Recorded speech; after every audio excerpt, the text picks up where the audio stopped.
Hello guys, तो आप लोगों को सतराम क्लिनिक पे बहुत बहुत स्वागत है। और आज इस वीडियो में हम लोग जानने वाले हैं कि किडनी फंक्शन टेस्ट मतलब केएफटी रिपोर्ट को कैसे देखा जाता है।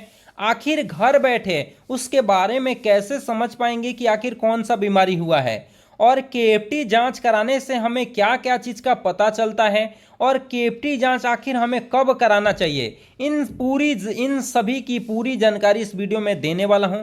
आप पूरे वीडियो में बने रहिए, आपका केएफटी से एक भी डाउट नहीं बचेगा। मतलब केएफटी से संबंधित कि केएफटी कब कराना है, किस बीमारी में कराना है, क्या बढ़ेगा तो कौन सी बीमारी हुआ है, क्या घटेगा तो कौन सी बीमारी हुआ है, और घर पे बैठ के कैसे एनालाइज कर पाएं कि हमें कौन सी बीमारी हुआ है। उन सब की जानकारी इस वीडियो में मैं देने वाला हूं, जिससे आपका कोई भी ऐसा डाउट नहीं होगा जो कि फंस जाए। बस पूरे वीडियो में बने रहिए, आप निश्चित बिल्कुल केएफटी के बारे में 100% कुछ ना कुछ सीख के जाएंगे।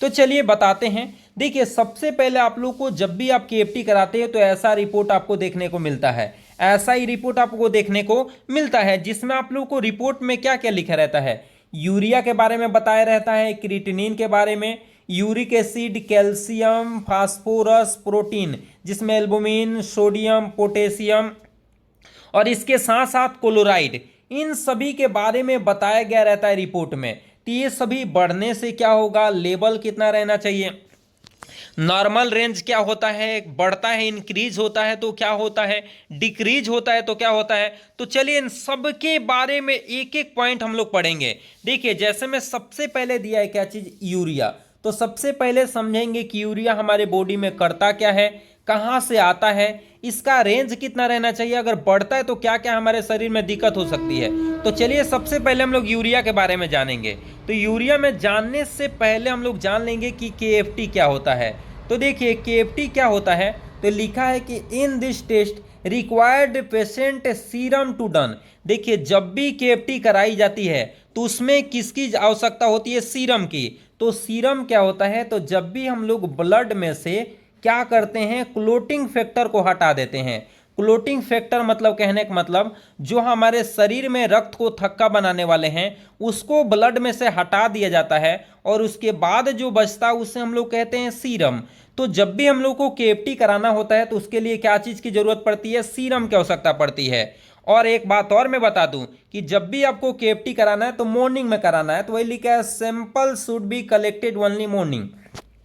जब भी आपको केएफटी कराना है तो सुबह में होता है, लेकिन इमरजेंसी की केस में अगर आपको इमरजेंसी है तो कभी भी करा सकते हैं। जैसे लिखा है, in emergency this test done any time. मतलब आपको इमरजेंसी का केस है तो कभी भी आप केएफटी करा सकते हैं। अब आते हैं कि केएफटी कराने से हमें क्या क्या मिलता है। तो देखिए, जैसे ही आप केएफटी कराते हैं तो उसमें यूरिया टेस्ट के बारे में, यूरिया का लेवल बढ़ा है घटा है उसके बारे में जानकारी मिलती है। क्रिएटिनिन टेस्ट के बारे में पता चलता है, uric acid, calcium, phosphorus, potassium, chloride, इन सभी की जानकारी हम लोग को केएफटी से मिलता है। कि केएफटी जब भी आप कराएंगे तो इतना सारा डाटा आपको मिलेगा कि यूरिया बढ़ा है कि घटा है, क्रिएटिनिन बढ़ा है कि घटा है, यूरिक एसिड बढ़ा है कि घटा है। इन सभी की जानकारी हमें कहाँ से मिलती है, तो हम लोग को केएफटी से मिलता है। चलिए तो आगे देख लेते हैं केएफटी जांच के बारे में। सबसे पहले केएफटी में क्या दे रखा है, यूरिया के बारे में। तो सबसे पहले यूरिया के बारे में हम लोग डिटेल पढ़ने वाले हैं कि यूरिया बढ़ता है घटता है तो क्या होगा। तो देखिए, यूरिया क्या होता है, urea is a waste product on protein, it is pass out to urine outside the body. देखिए, सबसे पहले क्या होता है कि यह यूरिया जो होता है प्रोटीन का विघटित भाग है। जो प्रोटीन हम लोग खाते हैं तो इंटेस्टाइन मतलब आंत में जाके टूटता है, और आंत में जैसे ही टूटता है तो उससे निकलता है क्या चीज, यूरिया। और उस यूरिया को भेज देता है कहाँ पे, लीवर के पास। देखिए यहाँ पे लिखा है कि सर्वप्रथम प्रोटीन आंतों में जाकर टूटता है, कहाँ पे, आंत में जाकर टूट जाता है और वह अमोनिया बदलता है। सबसे पहले जब भी हमारे शरीर में प्रोटीन खाते हैं तो वो जाता है इंटेस्टाइन में, आंत में जाता है, और आंत में जाने के बाद टूटता है और वह किस में कन्वर्ट हो जाता है, अमोनिया में। और यह अमोनिया लीवर के पास भेज दिया जाता है। यहाँ पे लिख रहा है कि in this ammonia enter in blood circulation and go to liver and react with carbon dioxide and convert into urea. जब भी आप लोग को प्रोटीन खाएंगे और प्रोटीन जाएगा हमारी आंत में, इंटेस्टाइन में, वो टूट जाएगा और टूटने के बाद इसको भेज दिया जाता है कहाँ पे, लीवर में भेज दिया जाता है। और लीवर में जैसे ही जाता है तो CO2 से रिएक्ट करता है। कौन? तो अमोनिया रिएक्ट करता है किसके साथ?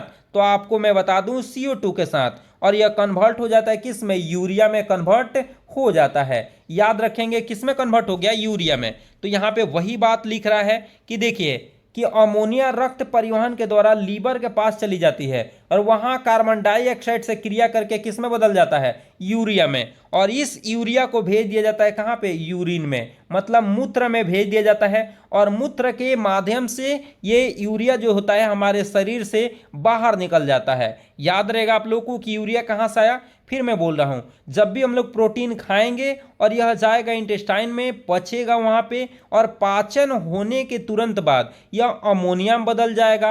अमोनिया जो है ये भेज दिया जाएगा लीवर के पास। लीवर जो है, लीवर में कार्बन डाइऑक्साइड के साथ रिएक्ट करता है और वह यूरिया में बदल जाता है। यूरिया को मूत्र में भेज देते हैं और मूत्र के माध्यम से कहाँ निकल जाता है, बाहर निकल जाता है। देखिए यूरिया का लेवल कितना रहना चाहिए, 7 से 20 मिलीग्राम बाई डेसीलीटर, और एडल्ट वोमेन में 6 से 21, और मेन में कितना, 8 से 24 मिलीग्राम बाई डेसीलीटर होना चाहिए। अब आ जाते हैं कि देखिए अगर बढ़ता घटता है तो क्या होगा, मैंने आप लोग को बता दिया। अब देखिए इतना लेवल तो इतना रहना चाहिए, अमोनिया इतना रहना चाहिए। चिल्ड्रेन में कितना रहना चाहिए, एडल्ट वोमेन में कितना रहना चाहिए, मेल में कितना रहना चाहिए। अब आ जाते हैं कि यूरिया के अधिक होने पे क्या होगा। तो देखिए जब सीरम में यूरिया की मात्रा बढ़ जाए तो इसको हम लोग क्या कहते हैं, एजोटीमिया कहते हैं। किस नाम से जानते हैं, एजोटीमिया के नाम से जानते हैं। जैसे मैं बता दूं कि यूरिया रहना चाहिए, मान लीजिए कि मैं यहाँ पे लिखा है कि 13 से 43 रहना चाहिए। अब यहाँ पे 15 है तो ठीक है, लेकिन यह 43 से बढ़ के अगर 60 हो जाता, 70 हो जाता, तो इस स्थिति को हम लोग बोलते हैं बढ़ी हुई स्थिति। जब यूरिया की मात्रा बढ़ जाती है तो हम लोग उस बीमारी का नाम क्या देते हैं, एजोटीमिया के नाम से हम लोग क्या करते हैं, जानते हैं। एजोटीमिया 3 प्रकार का होता है, pre renal azotaemia, renal azotaemia और पोस्ट रीनल एजोटीमिया। याद रख लीजिएगा ये आपको कौन सी बीमारी हुआ है। अगर यूरिया का लेवल बढ़ेगा तो ये एजोटीमिया बीमारी होगा। तो यहाँ पे रिपोर्ट में अगर यूरिया का रिपोर्ट बढ़ जाएगा, मतलब 43 से ज़्यादा दिखा दे, 50 दिखा दे, 55 दिखा दे, 60 दिखा दे, तो उसको हम लोग क्या बोलते हैं, एजोटीमिया के नाम से जानते हैं। दूसरा रिपोर्ट में क्या है देख लीजिए, यूरिया के बारे में हम लोग समझ लिए, दूसरा है क्रिएटिनिन के बारे में। अब हम लोग देख लेते हैं तो क्रिएटिनिन क्या होता है इसके बारे में देखिए। क्रिएटिनिन एक केमिकल अपशिष्ट पदार्थ है जो मांसपेशियों के मेटाबॉलिज्म के दौरान उत्पन्न होता है। जब भी हमारे मांसपेशियों में मेटाबॉलिज्म की क्रिया होती है तो उसके द्वारा क्रिएटिनिन क्या होता है, उत्पन्न होता है। और क्रिएटिनिन का निर्माण क्रिएटिनिन से होता है, जो क्रिएटिनिन मांसपेशियों को क्या देता है, ऊर्जा देता है। याद रखेंगे। और हर दिन लगभग 2% क्रिएटिनिन में क्या हो जाता है, बदल जाता है। और उसके बाद क्रिएटिनिन रक्त परिवहन के द्वारा कहाँ भेज दिया जाता है, किडनी में भेज दिया जाता है। किडनी उसे फिल्ट्रेशन करता है और मूत्र के माध्यम से कहाँ निकाल दिया जाता है, बाहर।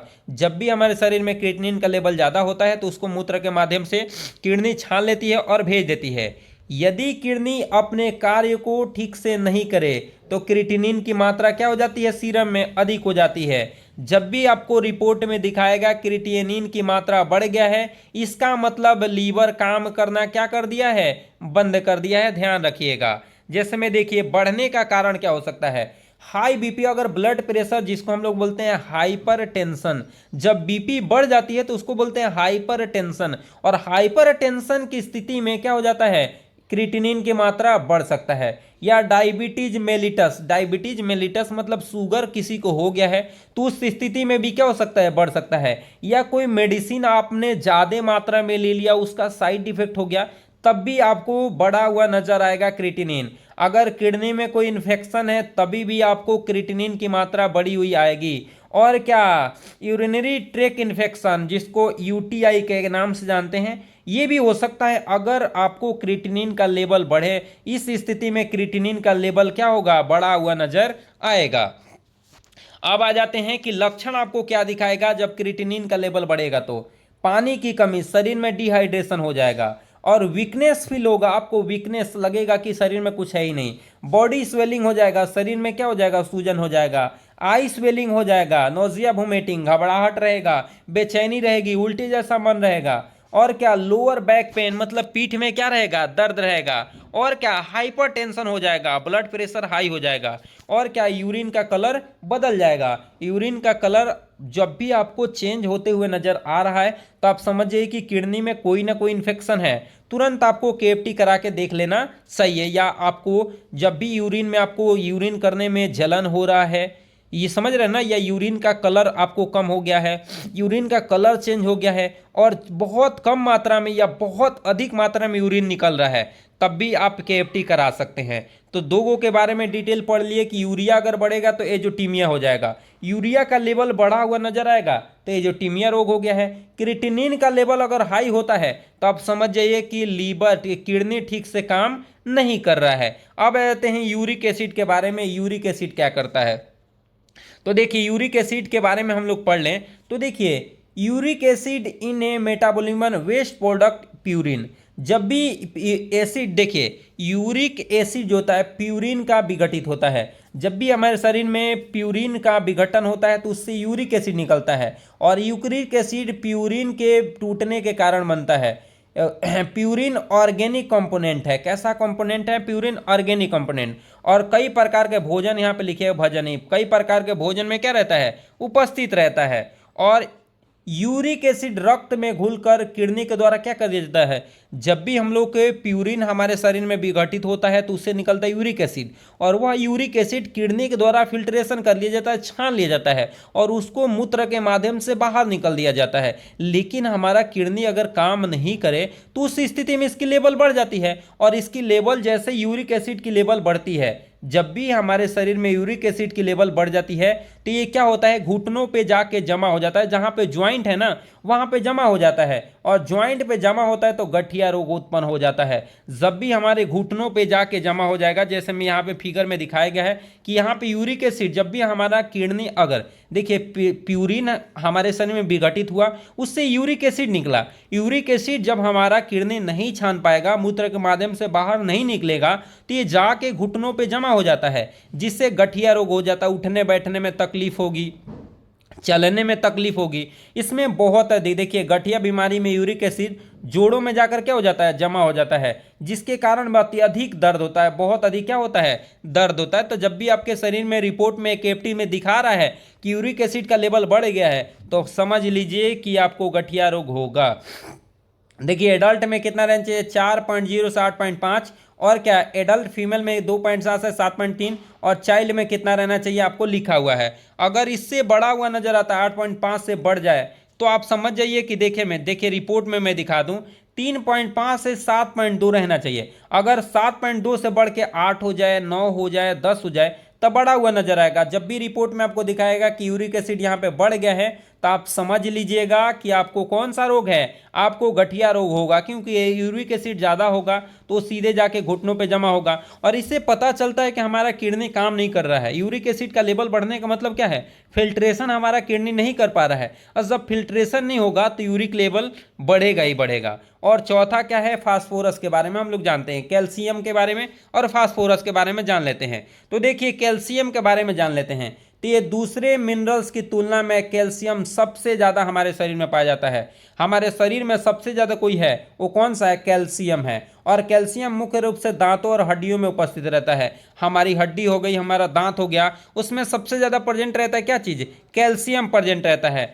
और कैल्शियम थोड़ी मात्रा में शरीर में तरल में भी होता है। हमारे शरीर में लिक्विड फॉर्म में भी कैल्शियम होता है, याद रखेंगे। और कैल्शियम में देखिए 3 प्रकार के कैल्शियम शरीर में होते हैं। आयोजनिक कैल्शियम जो कि 55% होता है, 45%, और प्रोटीन बॉन्डिंग कैल्शियम कितना होता है, 45%, और कॉम्प्लेक्स फॉर्म में कितने परसेंट रहता है, 10% रहता है। और देखिए यहाँ पे लिखा है कि आयोनाइज कैल्शियम शरीर के तरल में बहुत अधिक महत्वपूर्ण भूमिका निभाता है और रक्त जमने की प्रक्रिया में मदद करते हैं। आप लोग ने सुना होगा कि कैल्शियम भी हमारे रक्त को थक्का बनाते हैं।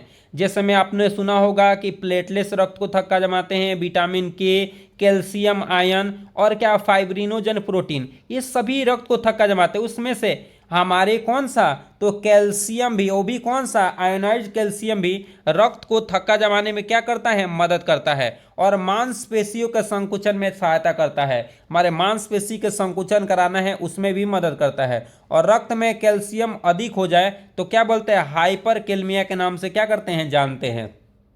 और कम हो जाए तो उसको बोलते हैं हाइपोकेलमिया। जब हमारे रक्त में कैल्शियम की मात्रा अधिक हो जाती है तो उसको बोलते हैं हाइपरकेलमिया, और कम हो जाती है तो हाइपोकेलमिया के नाम से क्या करते हैं, जानते हैं। सामान्य मात्रा 9 से 10 मिलीग्राम बाई क्या डेसीलीटर होना चाहिए। अब देखिए यहाँ पे लिख रहा है कि अगर रिपोर्ट में अगर देखिए यहाँ पे लिखा है 10 तक लास्ट, इससे ज़्यादा हो जाएगा यहाँ पे तो समझ लीजिए कैल्शियम का लेवल हमारे शरीर में क्या हो गया है, ज़्यादा हो गया है। अब फास्फोरस के बारे में जान लेते हैं। फास्फोरस हमारे हड्डियों, दांत और डीएनए में देखिए फास्फोरस हमारे हड्डियों के, दांत और डीएनए आरएनए में पाए जाने वाला क्या है, तथ्य होता है। और ये देखिए यहाँ पे लिखा है कि यह फास्फोलिपिड के रूप में उपस्थित रहता है और ये कोशिका की संरचना में भी पाया जाता है। कोशिकाओं के संरचना जैसे में सेल मेम्ब्रेन का नाम सुना होगा, तो सेल मेम्ब्रेन को बनाने में बहुत मदद करता है फास्फोरस, याद रखिएगा। और देखिए हड्डियों को मजबूत बनाने के लिए हमारा शरीर विटामिन डी और कैल्शियम के साथ फास्फोरस भी इस्तेमाल होता है। जब भी हमारे शरीर को अगर मजबूत करना, हमारे शरीर की हड्डी को मजबूत करना है तो विटामिन डी और क्या, कैल्शियम और फास्फोरस की आवश्यकता होती है। इसका लेवल कितना रहना चाहिए, तो देखिए 2 से 5 मिलीग्राम बाई डेसीलीटर रहना चाहिए। हाई लेवल अगर अधिक हो जाए देखिए तो विटामिन डी की कमी से हो सकता है, अगर और क्या हार्मोनल कम या ज़्यादा होने से हो सकता है, और क्या मल न्यूट्रिशन के कारण हो सकता है, इलेक्ट्रोलाइट कम या ज़्यादा होने से हो सकता है। ये सब सभी हम लोगों ने आज जाना कि फास्फोरस का उपयोग कहाँ है, कि ये कैल्शियम का उपयोग कहाँ है, यूरिया, क्रिएटिनिन, इन सभी के बारे में आज हम लोगों ने इस रिपोर्ट में देखा। तो बिल्कुल आप चाहते हैं कि ऐसी प्रतिदिन आपको वीडियो मिलते रहे तो आप बेहतर करते रहें, तो अभी मेरे चैनल को सब्सक्राइब कर लीजिए और प्रतिदिन आपको ऐसी वीडियो मिलते रहेंगे ताकि आप बहुत बेहतर करें। और ये नॉलेज के पर्पज से आपके लिए बहुत इंपॉर्टेंट है। चलिए तो इसी के साथ मिलेंगे अगले वीडियो में, तब तक के लिए जय हिंद।